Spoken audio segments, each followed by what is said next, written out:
chạy nhuyễn wicmuon mà quân bia gum lát đà la để chi giờ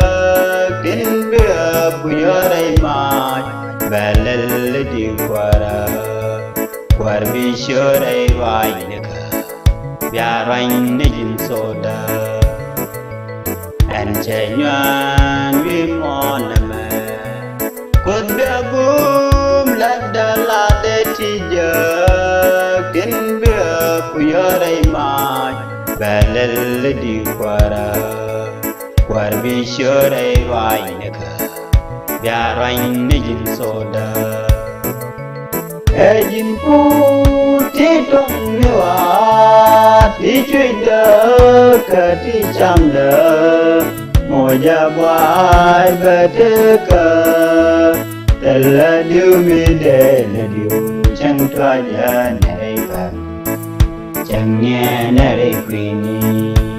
chẳng gia la cái giấc lấy mòn mùa gia boai mi mê giấc đơ mi wan nham la bơ dơ chẳng gia la nê rê rinh mi thi kêu kê Giêsu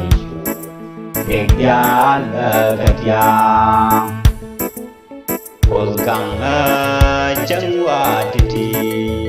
wer jadi nang nê rô bang ler jadi ke rai kai ni wer Giêsu con đàn địa phụ em ngar chạy tan cả cỏ lên buông để buông pha ôi căng chẳng qua titi wer jadi nang nê rô bang ler jadi ke rai kai ni wer Giêsu con đàn địa phụ em ngar chạy tan cả cỏ lên buông để buông pha Ejin pu ti tong nyua ti chui đơ cả ti chăm đơ mùa gia boai về thế cơ tên là điều mi để là điều chẳng có gia này và chẳng nghe này quy ni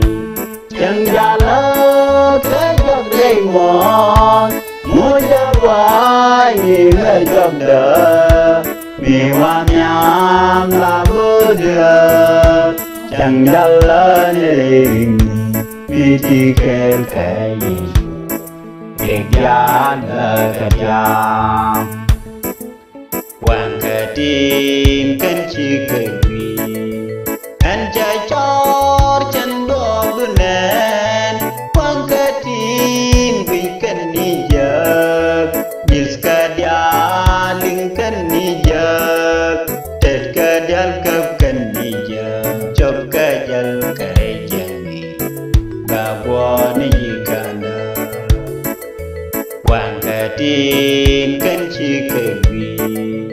anh chạy chót chân đô đu nền quang kê tim quy kênh ni giấc Yus kê đia linh kênh ni giấc tết kê đia cấp kênh ni giấc chốc kê dal kê giang mi bà bùa ni kê nơ Ejin pu ti tong nyua ti chui đơ cả ti chăm đơ mùa gia boai về thế cơ tên là điều mi để là điều chẳng thoa gia này và chẳng nghe này quy ni chẳng gia la cái giấc lấy mòn mùa gia boai mi mê giấc đơ mi wan nham la bơ dơ chẳng gia la nê rê rinh mi thi kêu kê Giêsu việc gia la gạt giang